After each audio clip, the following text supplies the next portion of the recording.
கொலோசியர் புஸ்தகம் 2ஆம் அதிகாரம் 8வது வசனம். கொலோசியர் 2:8 அப்போஸ்தலனாகிய பவுல் லௌகிக ஞானத்தினாலும் மாயமான தந்திரத்தினாலும் ஒருவனும் உங்களை கொள்ளை கொண்டு போகாதபடிக்கு எச்சரிக்கையாருங்கள். சரிங்களா? இதுதான் செய்தியினுடைய தலைப்பாக காணப்படுகிறது. இங்கே எத்தனை காரியங்கள் வருகிறது என்று நீங்கள் ஆராய்ந்து பார்த்தால் அது உங்களுக்கு மிகவும் பிரயோஜனம் உள்ளதாக இருக்கும். இன்னைக்கு கர்த்தர் உங்களோடு பேச விரும்புகிற ஒரு காரியம், கர்த்தர் உங்களோடு உறவாடுகிற ஒரு காரியம் என்னவென்றால், இங்கே மறுபடியும் வந்து வாசிங்க தம்பி. முதலாவது பாயிண்ட், லௌகிக ஞானம். கீழே அப்படி சொல்லிட்டு வந்துட்டு, ஒருவனும் உங்களை கொள்ளை கொண்டு போகாதபடிக்கு எப்படி இருங்க? எச்சரிக்கையாயிருங்க. ஒரு எச்சரிப்பின், இந்த வருஷத்துடைய துவக்கத்தில் கர்த்தர் நமக்கு ஒரு எச்சரிப்பின் காரியத்தை கொடுக்கிறார். எப்படி கொள்ளை கொண்டு போவானா? லௌகிக ஞானத்தினாலே. ஐயா தம்பி கவனிங்க, லௌகிக ஞானம். லௌகிக ஞானம் என்றால் என்ன? லௌகிகம் என்றால் என்ன?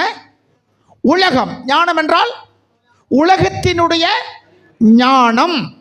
இந்த உலகத்தினுடைய அறிவு. வேதம் சொல்லுது, மனிதனுடைய அறிவு எல்லாமே குறை உள்ளது தான், தேவனுடைய அறிவோ எல்லாத்திலையும் நிறைவானது. கைகளை தட்டி உங்க எல்லாத்துக்கும் உலகக்குரிய ஞானம் இருக்கிறது, இருக்கா இல்லையா? உலகத்துக்குரிய ஞானம், அதுக்கு பேர் லௌகீகம். லௌகீகம்னா உலகம் என்று பொருள். உலக ஞானம். இந்த உலக ஞானம் இந்த உலகத்திலேயே உன்னை தங்க விடுவதற்காக பயன்படுத்துகிற ஒரு ஞானம். எப்படி போனால் சம்பாதிக்கலாம், எப்படி போனால் காசு பார்க்கலாம், எப்படி போனால் வட்டிக்கு போடலாம், வட்டி குட்டி போடும், அந்த வட்டி வாங்கி இன்னொரு வட்டிக்கு கொடுக்கலாம். அது இன்ட்ரெஸ்ட்டு. அது வந்து என்ன சொல்லுவாங்களா, இந்த ஃபைனான்ஸ்லாம் வாங்குறவங்க கடன் போட்டால் இன்ட்ரெஸ்ட் போடுவாங்க. இன்ட்ரெஸ்ட்டு அந்த தேதியில் கட்டாமல் போனால் அதுக்கு பேர் பெனாலிட்டி.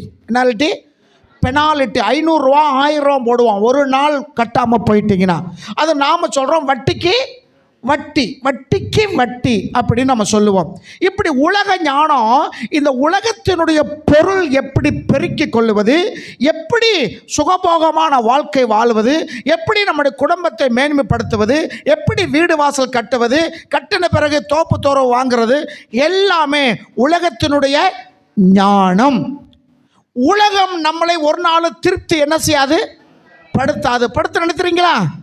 ஒரு நாளும் இந்த உலகம் நம்மளை திருப்திப்படுத்தவே படுத்தாது. எல்லாம் அது ஒன்று வேணாம், அது வேணும், இப்படியே தான் நம்முடைய வாழ்க்கை ஓடிக்கொண்டு இருக்கும். இந்த லௌகிக ஞானத்தோடு ஒருவன் வந்து உங்களோட பேசினால் அவனை கொடுத்து நீங்கள் எச்சரிக்கையாய் இருக்கணும் அப்படின்னு சொல்கிறார். சரிங்களா? எதை குறித்து எச்சரிக்கணும்? உலக ஞானத்தோடு ஒருவன் வருவானானால், அதை குறித்தே பேசுவானானால், அதை குறித்தே உங்களோடு உறவாடுவானால், 24 மணி நேரமும் தூங்குற நேரம் தவிர மற்ற நேரமெல்லாம் இந்த உலகத்திற்குரிய காரியங்களையே ஒருவன் பேசினாலும் சரி, ஒருவேளை நீங்கள் நினைத்தாலும் சரி, உங்ககிட்ட நாங்கள் எச்சரிக்கையாக இருக்கணும். கைகளை தட்டி. ஏன்னா உலக ஞானம் நம்மளை திருப்திப்படுத்தவே படுத்தா. ஏன்னா உலக ஞானம் குறை உள்ளதென்று வேதம் சொல்லி இருக்கிறது. அப்ப உலக ஞானம். அடுத்து 2வது கேள்வி, மாயமான தந்திரம். தந்திரமா இருக்கிறாங்க ரொம்ப பேரு, ஆனா அதுல எப்படி இருக்காங்க சில பேரு? மாயமான தந்திரம். தந்திரம் நம்மளால புரிஞ்சு கொள்ள முடிகிறது. தந்திரம் என்றால் என்ன? ஏமாத்திட்டு போகிறது, அப்புறம் சூழ்ச்சி, அப்புறம் அழகாக பேசி தந்திரமாக வந்து பிடுங்கிக்கிறது, அதை ஏமாத்துறது. சரிங்களா? அது பேர் என்னது? ஏமாத்துறது. இப்படி தந்திரம் என்று நிறையா உங்களுடைய மைண்டுக்கு என்ன வருதோ அதை விட்டு விடுகிறேன். தந்திரம் என்றால் அந்த இடத்துலேருந்து தன்னை பாதுகாத்து கொள்ளுவது. அந்த இடத்துலேருந்து தப்பித்து தந்திரமாக தப்பிச்சிட்டான். பார்த்தியா? தந்திரமாக தப்பிச்சிட்டான்.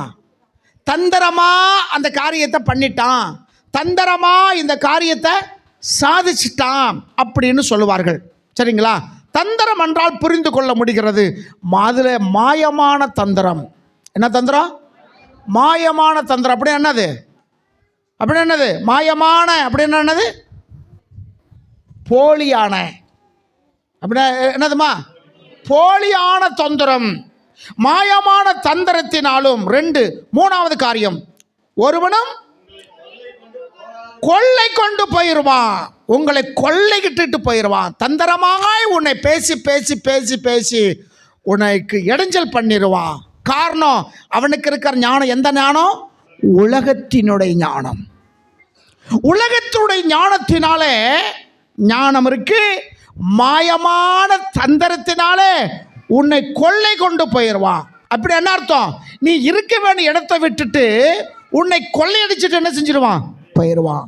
தேவ சோத்திர பிரசனத்தை விட்டு, தேவனுடைய அன்பை விட்டு, தேவனுடைய ஐக்கியத்தை விட்டு, தேவ ஜனங்களோடு இருக்கிற அந்த ஸ்தோத்திர பிணைப்பை விட்டு உங்களை பிரித்து கொண்டு போய் விடுவான். பிசாசு என்றும் சாத்தான் என்றும் வலிசர்ப்பம் என்றும் சொல்லக்கூடிய அந்த சாத்தான் ஏதோ தோட்டத்தில் ஏவாள்கிட்ட எப்படி பேசினான்? தந்திரமாய் பேசினான். அந்த தந்திரம் உலக தந்திரம். அந்த தந்திரம் உலக தந்திரம். தந்திரமாய் பேசி ஆண்டவரோடு இருந்த ஐக்கியத்தை கெடுத்து விட்டான். அதான் கொள்ளை கொண்டு போகாதபடிக்கு எச்சரிக்கையாயிருங்க. ஏவாளை சாத்தான் வஞ்சித்தது போல உங்களையும் வஞ்சித்து விடுவானோ என்று நான் பயந்திருக்கிறேன் என்று பவுல் அடியார் சொல்லுகிறார். அருமைக்குரியவர்களே, அப்ப தந்திரமாய் அவன் பேசி இந்த பழத்தை புசிக்க சொன்னாரா? அது நான் எப்படி இருக்கும்? இப்படி கேட்டு பழத்தை பிடுங்கி சாப்பிடும்படி செஞ்சு தேவ குடும்பத்தில் இருக்கிறவங்களை, தேவ பிரசனத்தில் இருக்கிறவங்களை, தேவ ஐக்கியத்தில் இருக்கிறவங்களை பிசாசு என்ன செஞ்சிட்டான்? பிரிச்சிட்டான். ஆண்டவர் பார்த்தாரு, என் சொல்லு நீ கீழ்ப்படியில், கெட் அவுட். ஏன் என்னுடைய தோட்டத்தை விட்டு வெளியே போ. என் தோட்டத்தில் நீ இருக்காத. நமக்கு தெரியும், சபை என்பது ஒரு தோட்டம். அல்லேலூயா. இந்த தோட்டத்தில் ஒரு வேலைக்காரன் உண்டு. ஆண்டவரே, இந்த மரம் இந்த வருஷம் இருக்கட்டும் ஆண்டவரே, இந்த வருஷத்தை அவங்களுக்கு கூட்டிக்கிடுங்க ஆண்டவரே. போன வருஷத்துல நிறைய வியாதி வந்துச்சு, நிறைய கஷ்டம் வந்துச்சு, சொத்து போயிருவாங்களோ நினைச்சாங்க, என்னமோ தெரியல, பொழைச்சிக்கிட்டாங்க. நீங்க உயிர் கொடுத்தீங்க ஆண்டவரே, இந்த வருஷம் இருக்கட்டும் ஆண்டவரே. இதை நான் கொத்தி எரு போட்டு வேலி அடிச்சு அதுக்கு என்னென்ன செய்யணுமோ எல்லாம் செஞ்சிடுறேன். அப்படி கனி கொடுக்கலன்னா என்ன செஞ்சிருவோம்? வெட்டி போட்டுருவோம். ஒருத்தர் பரிந்து பேசினார் இல்லையா? லூக்கா 13ஆம் அதிகாரத்தில் நம்ம பார்க்கிறோம். பரிந்து பேசுகிறார். தோட்டத்துக்குள்ள இருந்தபடினாலே அது காக்கப்பட்டது. விளங்கணும் ஒரு அல்லேலூயா. தோட்டமாகிய சபைக்குள்ள இருந்தபடினாலே அது என்ன செய்யப்பட்டது? தப்பி வைக்கப்பட்டது, காக்கப்பட்டது. ஆனால் வழி ஓரத்தில் இருந்த மரம், அதுக்கு பரிந்து பேசுறதுக்கு ஆள் இல்லாததினாலே ஆண்டவர் சபிக்கும் போது யாரும் அந்த மரத்துக்காக பரிந்து பேசல. பரிந்து பேசினாங்களா? இல்லை. ஏன்னா அது வழி ஓரத்தில் இருந்த மரம், அதுக்கு ஒரு பாதுகாப்பு கிடையாது. அதனாலே ஆண்டவர் சபிக்கிறார். யாரும் அந்த மரத்துக்காக என்ன செய்யல? பரிந்து பேசல. அந்த மரம் பட்டு போயிற்று. நீங்களும் நானும் வழி ஓரத்தில் உள்ள மரம் அல்ல, தோட்டத்துக்குள் இருக்கிற மரம். விளங்கணும். அல்லேலூயா. ஸ்தோத்திரம். இதில் இருந்து உங்களை வழிவிலக போவதற்காக உலக ஞானமாய் பேசி உங்களை கொள்ளை கொண்டு போயிடுவான். அன்னைக்கு ஏவாளோட பேசி தேவனுடைய குடும்பத்தில் இருந்த குடும்பத்தை என்ன செய்தாங்க? பிரிச்சிட்டாங்க. இந்த வருஷம் ஒருவனும் உன்னை கொள்ளை கொண்டு போகாதபடிக்கு எப்படி இருங்கம்மா? எச்சரிக்கையாக இருங்க. லெவிகீக ஞானத்தில் பழைய ஏற்பாட்டை ஒரு மனிதனை நான் அடையாளம் காட்டுகிறேன். 2 சாமுவேல் புஸ்தகம் 15வது அதிகாரத்தை எல்லாம் எடுத்துக்கொள்ளுங்க. 15வது அதிகாரத்தை எடுத்துக்கொள்ளுங்க. ஸ்தோத்திரம். 2 சாமுவேல் 15 1 வாசிங்க. ரதங்களையும் குதிரைகளையும் இது நான் வந்து உங்களுக்கு இதோட பேக்ரவுண்ட் சொல்லிடுறேன். இந்த அப்சலோம் யார் என்று பார்த்தால் தாவீதுடைய மகன். தாவீதுடைய மகன். அவன் எப்படிப்பட்டவனாக இருந்தான்? உச்சியில் இருந்து உள்ளங்கால் வரைக்கும் பழுதில்லாதவனாக இருந்தான். விளங்குதா? அரிது அரிது மானிடனாய் பிறப்பதும் அரிது, அதிலும் கூன் கொருடு நெருடு இல்லாமல் பிறப்பது அரிது என்று மூதாட்டி அவையை சொன்னான். ஆனால் இந்த மனுஷன் உச்சியிலிருந்து உள்ளங்கால் வரைக்கும் பழுதில்லாதவனாக இருந்தான். அவ்வளோ சூப்பர், அவ்வளோ அழகு, ஆண் அழகு. சில சொல்லுவாங்களே, அந்த புள்ள தண்ணி குடித்தா வெளியே பார்க்கலாம், அவ்வளோ சிகப்பாக இருக்கு மாமா. மூக்கு பார்த்தா கிளி மூக்கு. கிளி மூக்கு அவங்க பார்த்தவங்க சொல்ல மாட்டாங்க. கிளி மூக்கு மாதிரி நம்ம பெண்களுக்கு இருந்தால் பார்க்க முடியுமா? எப்படி இருக்கும்? இப்படி வளைஞ்சு போய் கிடக்கும். ஒருத்தர் பாட்டு போகிற இஞ்சி இடுப்பழகியா. இஞ்சியை பார்த்துருக்கோம்ல, இந்தியா மேப்பு மாதிரி இருக்கும். அப்படி இருந்தால் எப்படி? இப்படி வர்ணிக்கிறது. அவன் இஷ்டத்துக்கு என்ன செய்யறது? வர்ணிக்கிறது. சுண்டுனா என்ன வரும் இந்த புள்ள? இது வந்து பசங்களை பற்றி சொல்லவே மாட்டாங்க. பசங்களை பற்றி சொல்லவே மாட்டாங்க. பிள்ளைகள் தான். நான் சொன்னதெல்லாம் பிள்ளைகளுடைய வர்ணிப்பு தான். சுண்டுனா என்ன வரும்? புண்ணா பிடிச்சிருக்கு. புண்ணு இருக்கிற இடத்துல சுண்டுனா என்ன வரும்? ரத்தமும் வரும், சீலும் வரும்.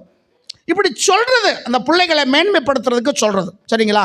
இந்த மனுஷன் அப்சலோம் சொல்கிறவன் உச்சியிலிருந்து உள்ளங்கால் வரைக்கும் பழுதில்லாதவன், ஒரு பழுதும் இல்லை. அவ்வளோ அழகு.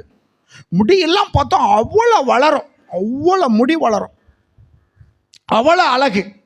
ஏன்னா தாவீது அழகு. தாவீது எப்படிப்பட்டவன்? சிவந்த மேனி உள்ளவன் அப்படிலாம் தாவீதுக்கு சொல்லிருக்கு. ஏன்னா அவனுடைய மகன் தானே. ஸ்தோத்திரம். அவனுக்கு 7 பொண்டாட்டி இருந்துச்சு. யாருக்கு? தாவீதுக்கு 7 மனைவிகள், 10 ஒப்பாட்டிகள் இருந்துச்சு. சரிங்களா? 7 மனைவி இருந்தது, 10 ஒப்பாட்டு இருந்துச்சு. அப்போ என்ன சொல்கிறேன், இவங்க பழைய ஏற்பாட்டு காலங்க. அவங்க காலங்களில் நடந்த சம்பவத்தை ஆவியானவர் நமக்கு என்ன செய்திருக்கிறாரு? எழுதி வைத்திருக்கிறார். அதை பின்பற்றுவதற்காக அல்ல, எச்சரிப்பு உண்டாகும்படி எழுதி வைத்திருக்கிறார். கைகளை தட்டி நன்றி சொல்லுவாண்டவருக்கு. இந்த வருஷத்தில் என்ன சொல்ல வர்றாரு என்று நீங்கள் புரிந்து கொள்ளுங்க. இப்போ இந்த மனுஷன் ஒரு கொலை செய்து விட்டான். தன் சகோதரனை கொலை செய்து வேறொரு நாட்டுக்கு ஓடி போனான். அந்த கொலை செய்ததுக்கு அவனை வந்து கொலை செய்யப்பட வேண்டியவன் தான். அது சட்டப்படி செய்தால் இவனுக்கு பிரச்சனை இல்லை. இவனாய் முன்வந்து கொலை செய்தபடினாலே வீட்டை விட்டு என்ன செய்தான்? துரத்தப்பட்டான். யார் கொலை செஞ்சானா? தன்னுடைய சகோதரனை கொலை செய்தான். அதனால அப்பாவுக்கு தெரிஞ்சா நம்மளை கொன்றுவார்னு சொல்லி ஓடி போயிட்டான்.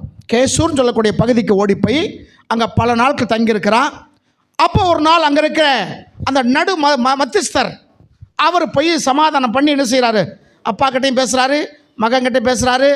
மகன் சொல்கிறாரு, நான் வந்தால் அப்பா என்னை கொன்றுவார் அப்படின்னு. இல்லைப்பா, அந்த கோபமெல்லாம் என்ன செய்யிருச்சு? அப்பாவுக்கு போயிடுச்சு, நீ வா தம்பின்னு கூப்பிட்டு வர்றார். கூப்பிட்டு வந்து கொஞ்ச நாளைக்கு அப்படியே இருக்கிறாரு. அப்பா தான் ராஜா. எல்லா நாடுகளும் இவனுக்கு கப்பம் கட்டுகிற அளவத்தில் கர்த்தர் தாவீதை உயர்த்தி வைத்திருந்தார். சரிங்களா? தாவீது காலத்தில் அமெரிக்கா இருந்தது. 40 வருட காலம் தாவீது அரசாட்சி பண்ணினான் என்று வேதம் எழுதப்பட்டிருக்கிறது. அவன் காலங்களில் சுற்றி இருக்கிற ராஜாக்கள் எல்லாரையும் ஜெயித்தவனாக இருந்தான். எல்லாருக்கும் இவன் தான் சக்கரவர்த்தியாக இருந்தான். இவன் தான் ராஜா. யார் ராஜா? அப்பா தான் ராஜா. இப்போ அந்த வசனத்தை படிங்க. அப்பாவுக்கு சொந்தமானதெல்லாம் யாருக்கு சொந்தமாகும்? லூக்கா 15ஆம் அதிகாரத்தில் உங்களுக்கு தெரியும். அந்த ஒரு பெரிய பணக்காரனுக்கு 2 மகன் இருந்தாங்க. ஒருத்தர் இளையவன், ஒருத்தர் மூத்தவன். இளையவன் சொன்னால் என் சொத்தை பிரித்து கொடுன்னு போயிட்டான். சரிங்களா? போயிட்டு திரும்பி வரும்போது அந்த சம்பவம்லாம் நமக்கு தெரியும். சொத்தையெல்லாம் அழிச்சிட்டு நிராயுதபாணியாக வருகிறான். போகும்போது செல்வாக்காக போனால் அப்பாவுடைய பெரிய சொத்து தன்னுடைய பங்கு பாகத்தை பிரித்து கொண்டு போனால் அங்கே போய் எப்படிப்பட்ட வாழ்க்கை வாழ்ந்தான்? துன்மார்க்கமாய் வாழ்ந்தான். புசிக்கவும் குடிக்கவும் என்ன காரியங்கள் பண்ணணுமோ துன்மார்க்கமாய் வாழ்ந்து எல்லாத்தையும் செலவழிச்சிட்டு சாப்பாட்டுக்கே வழி இல்லாத நேரத்தில் ஒரு குடியானவன் வீட்டில் போய் அவன் ஒட்டி கொண்டான்னு வேதம் இருக்கு. அங்கே குடியானவன் வேலை கொடுக்குறான், பண்ணி மேய்டா அப்படின்னு. பஞ்சமத்தில் தூங்க வேண்டியவன் பன்னி மேய்க்க வேண்டிய நிலைமை வந்துருச்சு. பன்னி மேய்ச்சின்னா உனக்கு நான் சாப்பாடு. சரி எஜமானே, நான் பன்னி மேய்க்கிறேன்னு சொல்லி, யார் பன்னி மேய்க்கிறா? ஒரு பெரிய பணக்காரனுடைய மகன், செல்வந்தனுடைய மகன், செல்வ சீமானாக இருக்க வேண்டியவன் இப்போ பன்னி மேய்ச்சிக்கிட்டு இருக்கிறான். அவன் கொடுத்த சாப்பாடு இவனுக்கு என்ன செய்யலை, வகுற்றுக்கே போதில்லை. இப்போ என்ன செய்கிறான், பன்னி திங்குதுல தவிடு, அது நம்ம அதையாச்சும் தின்னு வகுத்தை என்ன செஞ்சுக்கிறோம், நிரப்பிக்கிறோன்னு வருது. முன்னாடிலாம் நாங்கள் சின்ன பையன் இருக்கும்போது இந்த பச்சை நெல் அதை அரைச்சி அது ஒரு பக்கம் உமி விழுகும், ஒரு பக்கத்தில் தவிடு விழுகும். தவிடு தெள்ளி கொடுப்பாங்க, அது என்ன செய்வோம், சாப்பிட்டா இனிப்பாக இருக்கும். நெல் குத்தியில் எடுக்கல, அதில் அந்த என்ன வரும், அந்த தவிடு வரும். அந்த தவிடு கொஞ்சம் அள்ளி கொடுப்பாங்க அம்மாலாம், அது சாப்பிட்டு அவ்வளோ ருசியாக இருக்கும்.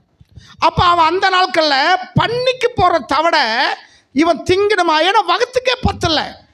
அது சாப்பிடும்போது இவனோட வேலை பார்க்குறவங்களுக்கு இவன் செய்கிற காரியம் என்ன செய்யலை, பிடிக்கல. என்னென்னா, நம்ம வேலைக்கு உழவைக்க வந்துட்டானுவேன், நம்மளே இங்கே ஒட்டி, ஏன்னா பஞ்சம் தேசத்தில் என்னது, பயங்கர பஞ்சம். நம்மளே இந்த பன்னிகளை மேய்ச்சிட்டு சாப்பாடு சாப்பிட்டுட்டு தான் நாங்கள் சாப்பிட்றதுக்கு இடைஞ்சலா ஒருத்தன் வந்துட்டானே, இவனை போட்டு கொடுக்கணும்னு காத்திருந்து பன்னி மேய்க்கிற வேலையிலையும் சண்டை. இன்றைக்கி வேலை செய்கிற இடத்துல எல்லாத்துக்கும் ஒரு பிரச்சனை இருக்குல்ல.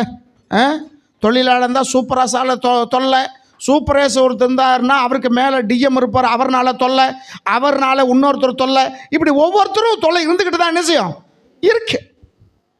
அவன் சொல்லி கொடுத்துட்டான் அந்த வீட்டு எஜமானுக்கிட்ட, நீங்கள் புதுசாக வேலைக்கு சேர்த்தீங்களா அந்த பையன், அவன் என்ன செய்கிறான், பன்னிக்கு போகிற தவிடெல்லாம் அதுக்கு படாமல் இவன் தின்னுக்கிட்டு இருக்கான். அப்போ பன்னி பாவம் இல்லை, அப்படியே பன்னி மேலே எவ்வளோ பாசம் பார்த்தீங்களா, பன்னி எவ்வளோ பாவம் இல்லை அப்படின்னு பன்னிக்காக பரிந்து பேசுகிறான். இப்போ இவனுக்கு புத்தி திரும்பி வர்றது நமக்கு தெரியும். சரிங்களா, எல்லாம் இழந்துட்டு வருகிறான், தகப்பன் ஏற்றுக்கொள்கிறான். ஆனால் மூத்த மகன் சொல்கிறான், அவன் போய் வேசிகிற இடத்துல உங்கள் பணத்தையெல்லாம் செலவழித்து எனக்கு வெறுங்கையாக வந்திருக்கிறான், அவனுக்காக கொளுத்த கண்ணுக்குட்டி அடித்து அவனுக்கு என்ன செய்யுங்க, ஒரு விருந்து வைக்க போகிறீங்க, நான் உங்கள் கோடையே இருக்கிறேன், எனக்கு ஒரு ஆட்டுக்குட்டி கூட நீங்கள் என்ன செய்யலை கொடுக்கலையே என்று குறை சொன்னான். அப்போ தகப்பன் சொன்னார், நீ என்னுடன் இருக்கிறதுனால என்னுடையதெல்லாம் உன்னுடையது. அல்லேலூயா, என்னுடையதெல்லாம் உன்னுடையதப்பா, நீ தனியாக எதுக்கு உனக்குன்னு கேட்குற சொன்னாரா இல்லையா? ஆனால் இவன் ராஜாவுடைய மகன் தான், ராஜாவுடைய மகன், ராஜாவோடு இருக்கிறவன், ராஜாவை விட்டு கண்ணுக்குட்டி, இவன் செல்வம் உள்ளவனாக இருந்தான், அழகுள்ளவனாக இருந்தான், தாவீது மனதில் ஸ்தோத்திரம் இடம் பிடித்தவனாய் இந்த அப்சலோம் இருந்தான். இப்போ இவன் என்ன செய்கிறான், 15ஆம் அதிகாரம் 1ஆம் வசனத்தில் அதை அவன் சேர்ந்த பிறகு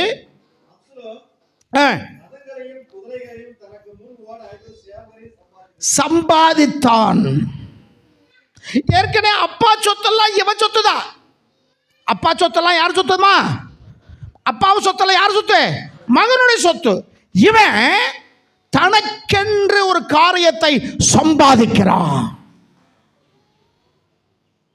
அப்பா சொன்னாரு, நீ என்னோட இருக்கிறப்பா, என்னோட இதெல்லாம் உன்னழித்து சொல்றார்.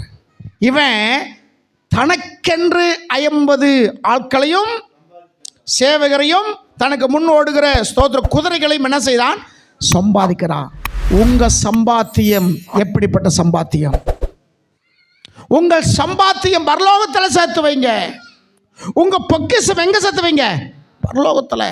அங்க பூச்சி வருவதில்லை, திருடன் வருவதில்லை. உங்க பொக்கிஷம் எங்க இருக்கோ அங்கதான் உங்க இதயம் இருக்கும். தனக்கென்று சம்பாதிக்கிறான். அப்பா வீட்டில் இருந்தாலும், அரண்மனையில் இருந்தாலும், ராஜா வீட்டு பிள்ளைன்னு இருந்தாலும், தனக்கென்று சில காரியத்தை என்ன செய்யறான், சம்பாதிக்கிறவனாய் காணப்படுகிறான். சரிங்களா, அது கீழே இருக்க வசனம் பாருங்க. மேலும்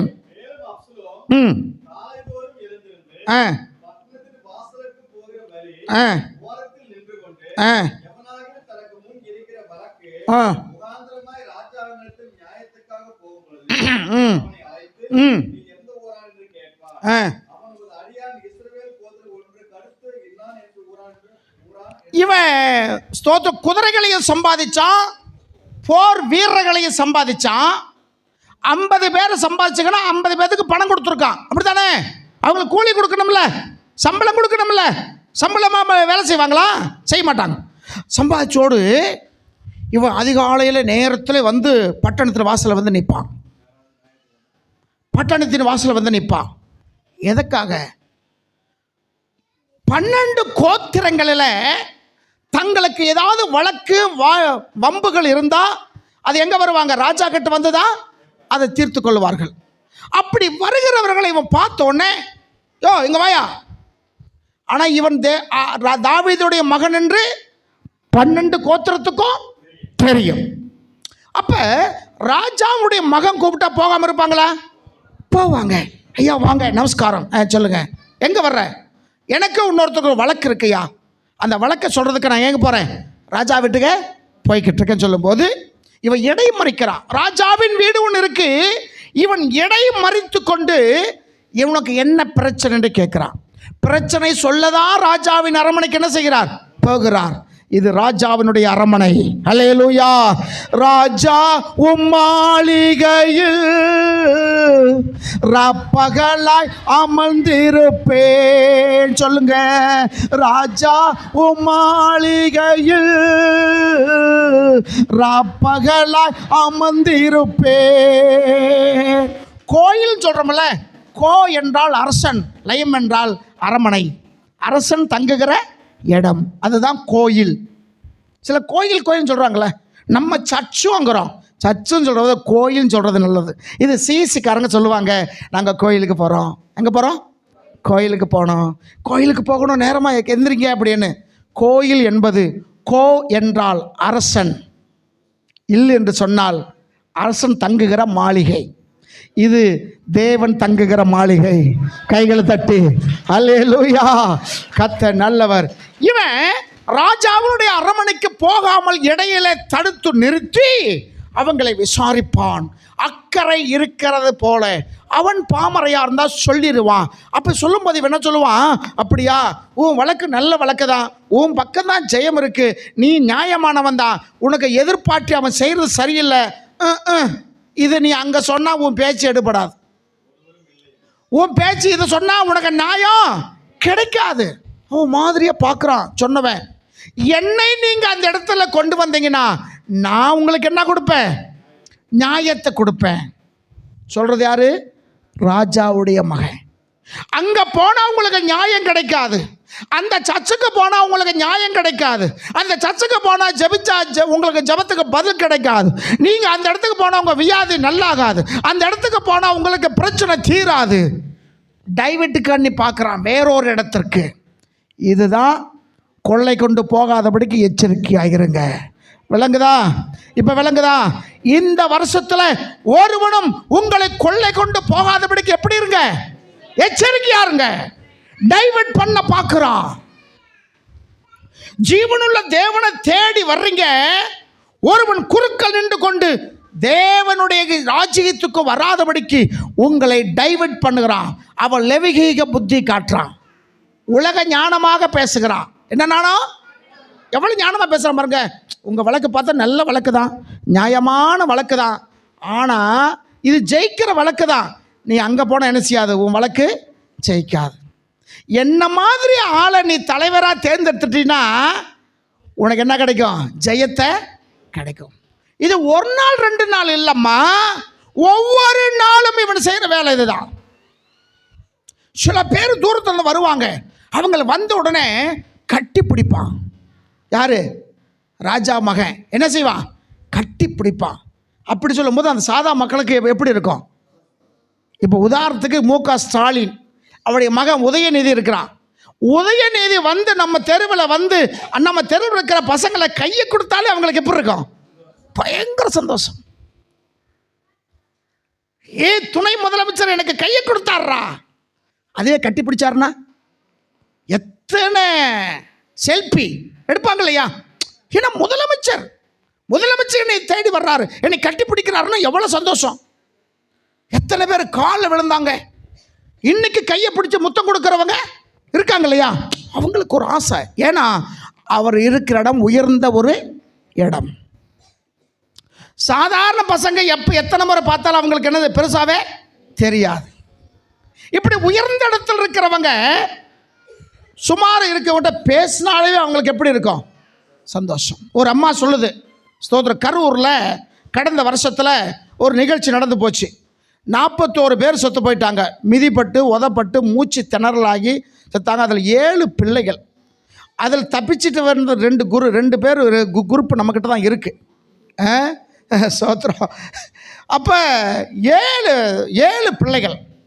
அதில் 3 வயசு இருக்காது, 2.5 வயசு இருக்கும். ஒரு குழந்தை செத்து போயிடுச்சு, மூச்சு திணறலை உருவாகி. அந்த குழந்தைக்கு விஜயன்னா தெரியாது, கூட்டம்னா தெரியாது. குழந்தை பால் வடிகிற முகம், செத்து போயிடுச்சு. அந்த வீட்டுக்கார அம்மா சொல்கிறாங்க, என் குழந்தை போனாலும் பரவாயில்ல, அவரை நாங்கள் பக்கத்தில் இருந்து பார்த்து பேசுகிறதுக்கு ஒரு வாய்ப்பை என் பேரை உருவாக்கிட்டு போயிட்டான். மூதேவி, இதை ரோட்டில் வச்சு தீ போட்டு கொளுத்தலாமா? கொளுத்தக்கூடாது. ஒரு சினிமா நடிகன் அவன் பக்கத்தில் நின்று பேசுறதுக்கு என்ன கிடைச்சிச்சா? வாய்ப்பு. எதனால்? பேரன் சத்ததுனால. அதுக்கு நாங்கள் ஒரு இழப்பீடு எங்கள் பேரனை கொடுத்துட்டோம். அந்த பையனையும் போட்டோ காட்டுறாங்க. அந்த பையனுக்கு விஜய் தெரியுமா, வேறு கட்சி தெரியுமா? அது குத்தல்ல மனசு. இப்படி குழந்தை போச்சேன்னு அந்த வருத்தம் இல்லை, போனாலும் போயிட்டு போகுது. அவர் பக்கத்தில் நின்று பேசுறதுக்கு ஒரு வாய்ப்பு எங்களுக்கு என்ன செஞ்சது? விலங்கு தான் சொல்கிறது. எந்த அளவத்தில் அவங்க மைண்டு செட்டு இருக்குது பாருங்களேன், மைண்டு செட்டு பாருங்க. இப்போ ராஜாவுடைய முகம் கட்டி பிடிச்சா எப்படி இருக்கு உங்களுக்கு? பயங்கர சந்தோஷம். சொல்லுவான், என்னை நீங்கள் அந்த இடத்துக்கு கொண்டு வாங்க, என்னை அந்த இடத்துக்கு கொண்டு வாங்க. மாயமாளமாக பேசுகிறான். ரொம்ப இவங்க மேலே பாசக்காரன் போல கட்டி பிடிச்சி மாயமான தாழ்மை என்று கொலோசியர் 2:8 நம்ம தான் வாசித்தோம். மாயமான தாழ்மை, தந்திரம், மனசுக்குள்ள பெரிய தந்திரம் இருக்கு. சரிங்களா? அவன் சொல்லிட்டு அப்படியே வருவான். ஸ்தோத்திரம். அப்படியே சொல்லிட்டு வரும்போது 6ஆம் வசனம் வாசிங்க. இந்த பிரகாரம் டெய்லி நீங்கள் வீட்டில் படித்து பார்த்துக்கோங்க. இந்த பிரகாரமாக ராஜாவினிடத்தில் நியாயத்திற்காக வரும். இஸ்ரவேல் எல்லாத்துக்கும் செய்தான். நியாயம் விசாரிக்க யார் யார் வர்றாங்களோ எல்லாத்துக்கும் இவனுக்கு இதுதான் வேலை. எது? காலையில் போகிறது, அங்கே போய் நிற்கிறது, யாராச்சும் வந்தான்னா அவங்கக்கிட்ட விசாரிக்கிறது, கேட்குறது, கட்டி பிடிக்கிறது. என்னை நீங்கள் தலைவராக்குங்க, என்னை தலைவராக்குங்க, என்னை தலைவராக்குங்க. விலங்கு தான் சொல்ல உங்களுக்கு. மாயமாளமான, அதாவது லெவிகீக ஞானத்தினால் தந்திரமாய் உங்களை கொள்ளை கொண்டு போகாதபடிக்கு எச்சரிக்கையாருங்க. இவன் அப்படி செய்தான். செஞ்சுட்டு இஸ்ரவேலுக்கெல்லாம் செய்தான். இஸ்ரவேலுடைய மனுஷனுடைய இதயத்தை கவர்ந்து கொண்டான். அப்படின்னு என்ன அர்த்தம்? வஞ்சிச்சிட்டான்னு அர்த்தம். முழுசா உள்ள போயிட்டான்னு அர்த்தம். இப்ப தாவீது மேல் இருக்கிற எண்ணத்தை விட யார் மேல என்ன வந்துருச்சு? அப்சலோம் மேல. இஸ்ரவேல் எல்லாரையும் இதயத்தால் கவர்ந்து கொண்டான். விளங்குதா சொல்லுங்களுக்கு? கவர்ந்து கொண்ட கவர்ச்சி, ஏதோ ஒரு கவர்ச்சி என்ன செய்யுது இருக்கு. இந்த உலகம் ஒரு கவர்ச்சியில் தான் போய்கிட்டு இருக்கு.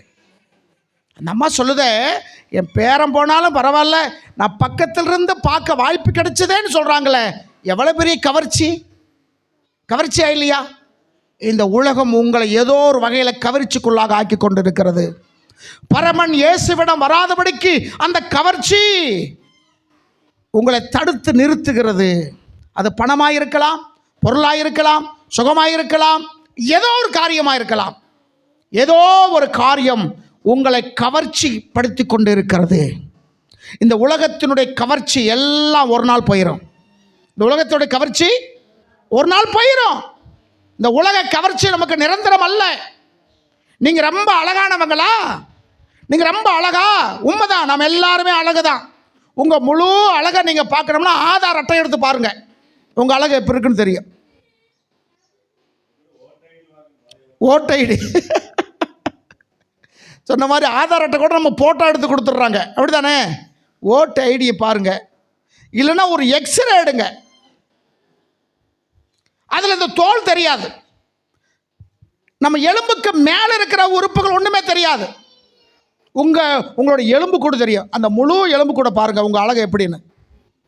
இதான் மனுஷனுடைய வாழ்க்கையே, இதுதான். இந்த வாழ்க்கைக்காக எந்த கவர்ச்சியும் இயேசுவிடத்தில் இருந்து உங்களை பிரித்து விடக்கூடாது. விளங்க நம்ம கைகள் தட்டி. ஏன்னா வேதம் சொல்லுது, கள்ள சகோதரர்கள் பக்க வழியாய் உள்ளே நுழைந்திருக்கிறார்கள். எப்படி நுழைஞ்சிருக்காங்க? ஆமாம், அந்த உலகத்தின் ஞானத்தை கொண்டே பேசுவாங்க. அவன் வாயில் வர்றதெல்லாம் தொழில், பிஸ்னஸ், படிப்பு, சோதர பொருளாதாரம், வீடு, வேலை வாய்ப்புகள், இப்படிப்பட்ட காரியங்களை தான் பேசி பேசி பேசி பேசி உங்களுக்கும் தேவனுக்கு இருக்க உறவில் ஒரு துண்டு போட வச்சிருவான். இஸ்ரவேல் எல்லாருக்குள்ளும் என்ன செய்தான்? தன் இதயத்தை கவர்ந்து கொண்டான். கவர்ந்து கொண்ட பிறகு ஒரு நாள் வருது பாருங்க. கவர்ந்து கொண்ட பிறகு 40 வருஷம் ஆயிடுச்சு. இப்போ என்ன சொல்கிறான்? ஒரு தீர்மானம், நான் தான் ராஜா. ஏன்னா எல்லாத்தையும் ரெடி பண்ணிட்டான். இது எல்லாமே தாவீதுக்கு தெரியாது. யாருக்கு தெரியாது? தாவீதுக்கு தெரியாது, ராஜாவுக்கு தெரியாது. ஆனால் ராஜா யார் வச்சிருப்பாங்க? ஒட்டர்களை வச்சிருப்பான். ஒட்டர்கள் வச்சிருப்பான். இப்போ நமக்கு தமிழ்நாட்டுடைய முதலமைச்சருக்கு அங்கங்கே யார் இருப்பாங்க? சிஐடி சீடு இருப்பாங்க. ஃபைன்னு சொல்லுவாங்க. இங்கே நடக்கிற சம்பவம்லாம் என்ன செஞ்சுட்டு இருக்கோம்? போய்கிட்டே இருக்கோம். அப்படி தாவீது காலத்தில் இருந்திருந்தா ஒருவேளை இது என்ன செஞ்சுருக்கோம்? ஆரம்பத்தில் தெரிஞ்சிருக்கோம். ஒருவேளை நம்ம மகன் தானே இப்படி பண்ணுவானா அப்படின்னு கூட என்ன செய்யலாம், கொஞ்சம் விட்டு இருக்கலாம். நேரம் வருது. அதான் ஒரு சொல்லுவாங்க, காலங்களும் நேரங்களும் மாறும்போது எதிரி நண்பனாகிறான், நண்பன் எதிரியாக மாறுகிறான். விளங்குதான் சொல்லுது. நம்ம வாழ்க்கையில் எத்தனையோ பேர் என்ன செஞ்சிட்டோம்? பார்த்துட்டோம். நண்பர்கள் எதிரியாக மாறிட்டாங்க, எதிரிகள் நண்பர்களாக மாட்டோம். கலைஞர் சொல்லுவார், அரசியல் இல்லை, நிரந்தர எதிரியும் கிடையாது, நிரந்தர நண்பனும் இல்லை அப்படின்னு அரசியல் ரீதியில் அவங்க சொல்லுவாங்க. இன்னைக்கு உங்களோடு இணைகிறவர்கள் ராஜாவின் இடத்துக்கு வழிகாட்டுகளா இருக்கார்களா? ராஜாவின் வழி இல்லாமல் வேறொரு பக்கம் வழிகாட்ட இருக்கிறீங்களா? நீ நிறைய பேர் என்ன செய்தாங்க? அவங்க கூடயே இருந்தாலும் வாசிங்க 11ஆம் வசனம். எருசலேமிலிருந்து வரவழைக்கப்பட்ட 200 பேர் இவன் ராஜாவாக என்ன செய்ய போறாங்க? விருந்த பண்ண போறாங்க. எக்காலங்கள் பாப்பா பாப்பா பாப்பான்னு சொல்லி ஊத போடுறாங்க. அபிஷேகத்தை பண்ணிக்கொண்டு இவனை அபிஷேகம் பண்ணிக்கொண்டு எக்காலம் ஊதியாச்சுன்னா அவன் தான் யாரு? ராஜா. இப்போ திட்டம் போட்டு வச்சிருக்கிறான். 200 பேர் எங்கிருந்து போறாங்க? எருசலேமில் இருந்து போறாங்க. ஏன் எருசலேமிலிருந்து போனான்னு சொல்ல வார்த்தை இருக்கு. அதுதான் தாவீதுடைய தலைநகரம். தாவீதுடைய தலைநகரம். நீங்கள் நினைக்கிற மாதிரி தலைநகரம் என்று சொன்னோன்னே பெரிய சிட்டியாக இருக்கும். சென்னை மாதிரி, மும்பை மாதிரி, கல்கட்டா மாதிரி, பெங்களூர் மாதிரி, இப்படி பெரிய சிட்டி நினைக்காதீங்க. மொத்தமே 3 கிலோமீட்டர் அளவு தான். எத்தனை கிலோமீட்டர்? 3 கிலோமீட்டர் தான் மொத்தமே. இந்த மொக்கில் அந்த மொக்கு போகிறதுக்கு 3 கிலோமீட்டர். இதில் இருந்து 200 பேர் போகிறாங்கன்னா மற்ற பட்டணங்களை எத்தனை பேர்த்த ரெடி பண்ணியிருப்பான்? விளங்குதான் சொல்லுங்களுக்கு. 200 பேர் போகிறாங்க. எப்படி போகிறாங்க பாருங்க. அப்சலோட கூட போனார்கள். அவர்கள் வஞ்சகம் இல்லாமல் அறியாமல் போனார்களா? ராஜா மகன் ஏதோ நேர்த்தி கடன் இருக்குன்னு கூப்பிடுறான், விருந்து வைக்கிறேன்னு கூப்பிடுறான். இப்படி தான் போனாங்க.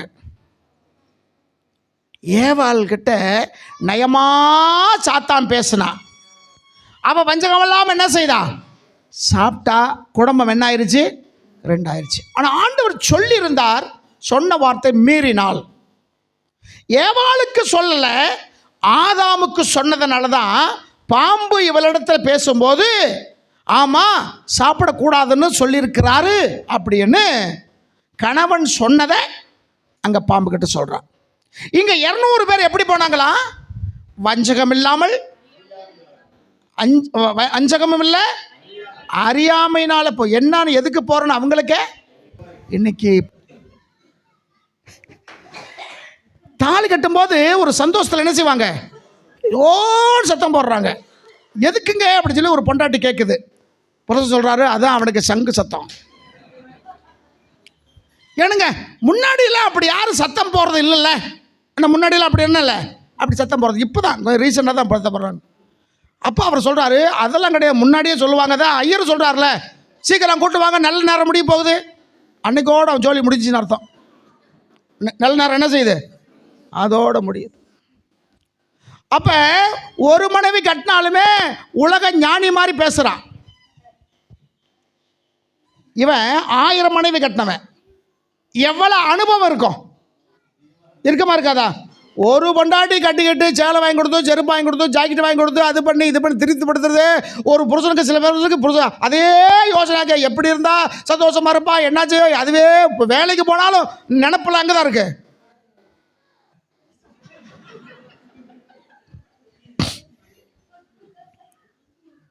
ஆயிரம் பேர்த்த வச்சிருந்தானா அவனுடைய மைண்ட் எப்படி இருக்கும், எவ்வளோ அனுபவம் கிடைச்சிருக்கும்.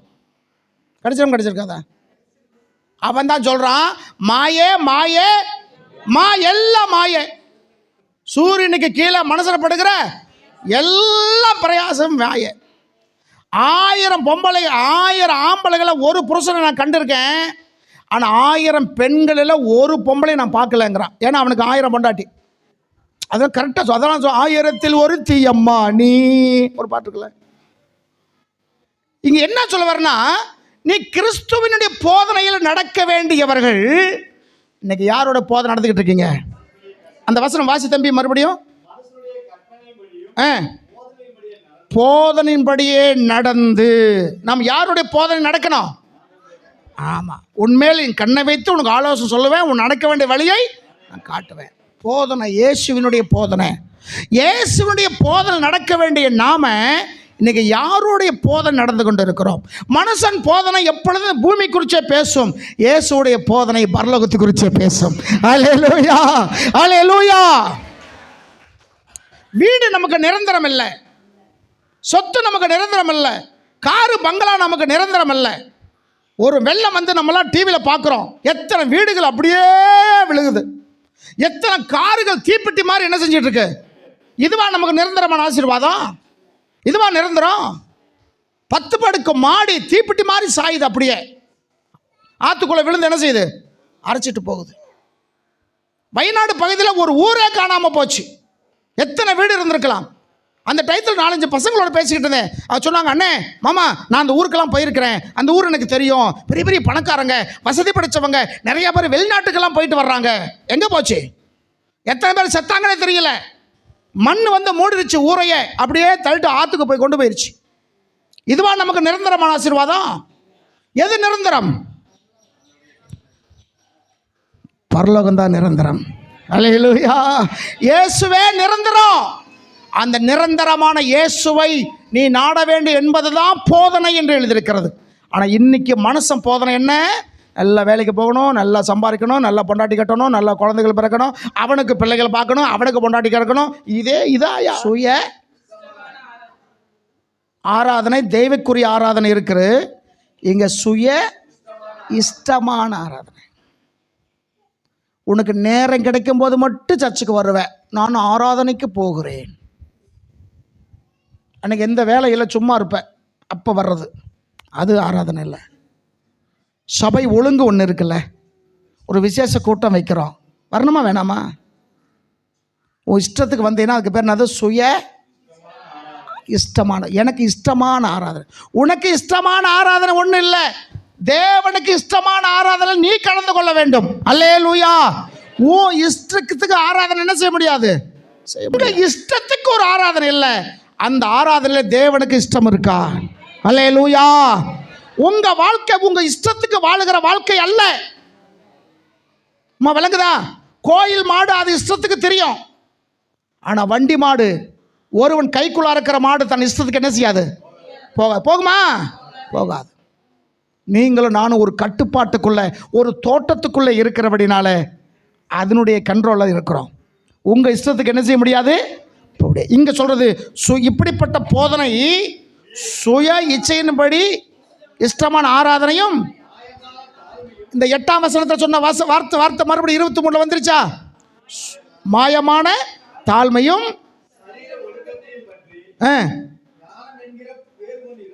பேர் கொண்டு ஞானம் என்று புத்தி என்று பேர் கொண்டு இருந்தாலும் இது உடம்பு சுத்தம் பண்ணதற்கே தவிர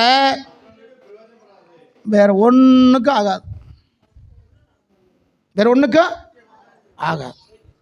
ஆகையினால ஒருவன் தன் நாவை அடக்காமல் தன் இதயத்தை வஞ்சித்து அப்படிப்பட்டவன் தான் தேவ பக்தி என்று சொல்வானானால் அவன் தேவ பக்தி எப்படி இருக்கும்? வீணாக இருக்கும். கடந்த வருஷத்தில் நம்ம ஜெபம் பண்ணி என்ன செஞ்சுருக்கிறோம்? தீர்மானம் எடுத்திருக்கிறோம். இந்த வருஷம் ஆண்டவரை எனக்கு இந்த வருஷம் ஆயுசு நாள் கூட்டி கொடுத்துருக்கிறீங்க, உங்களுக்கு நன்றி. நான் உங்கள் ராஜ்யத்துக்கு என்ன செய்யணும்? இந்த வருஷம் உனக்கு கர்த்தர் நமக்கு ஆயுசை கூட்டி கொடுத்து நமக்காகவே தேர்றதுக்கல்ல. கர்த்தர் உங்களுக்கு பலம் கொடுத்துருக்கா, சுகம் கொடுத்துருக்கா, தேடுங்க, நல்லதுதான். திரைக்கடல் ஓடியும் திரவையும் தேடு. இது உலக ஞானம். தேவ ஞானம் முதலாவது தேவ ராஜ்யத்தையும் அவன் நீதியும் தேடுங்கள். விளங்குதுங்களா? தேவனுக்குரிய காரியங்கள் நாம் செய்யும்போது நமக்குரிய காரியங்கள் தேவன் செய்வார். அல்லேலூயா. ஆகையினால கர்த்தருடைய பிள்ளைய அந்த 8ஆம் வசனத்தை மறந்து போக வேண்டாம். இன்னைக்கு லெவிகீக ஞானத்தினாலும் மாயமான தந்திரத்தினாலும் ஒருவனும் உங்களை கொள்ளை கொண்டு போகாதபடிக்கு இந்த வருஷம் எச்சரிக்கையான வருஷம். சகல வாக்குத்தத்தங்களும் கிறிஸ்துக்குள் ஆமேன் என்றும் ஆமேன் இருக்கு. 1 கொரிந்தியர் 1:20 நம்ம வாசிக்கிறோம். இந்த வருஷத்தில் உங்களுக்கு கொண்டு கர்த்தர் பெரிய காரியங்கள் செய்ய போகிறார். உங்கள் வீட்டில் இருக்கிற வாலிப தம்பிகளை ஆண்டுக்குள்ள அதிகமாக கொண்டு வாங்க. உங்கள் வீட்டிலுக்கு சின்ன பிள்ளைகளை ஆண்டரை பற்றி அதிகமாக சொல்லுங்கள். அவங்க தான் எதிர்காலம். உங்களுக்கு அவங்க தான் எதிர்காலம். அவங்க தான் நமக்கு வாழ்க்கை. சரிங்களா? அவங்களையும் நித்திய ராஜ்யத்துக்கு என்ன செய்யணும்? பயன்படுத்த வேண்டும். மகன் வரலன்னா அம்மாவோ அப்பாவோ அவனை கண்டித்து சரியான காரணம் இருந்தால் விட்டுருங்க. தேவையில்லாத சாக்கு போக்கு சொன்ன, ஏன்னா நீங்களும் அந்த வயசுலேருந்து தான் வந்திருக்கீங்கன்னு நீங்கள் மறந்து போக வேண்டாம். ஆகையினால் அப்படிப்பட்ட பிள்ளைகளை கடவுளுக்குள்ளாக கொண்டு வாங்க. மாயமான தாழ்மை வேண்டாம்.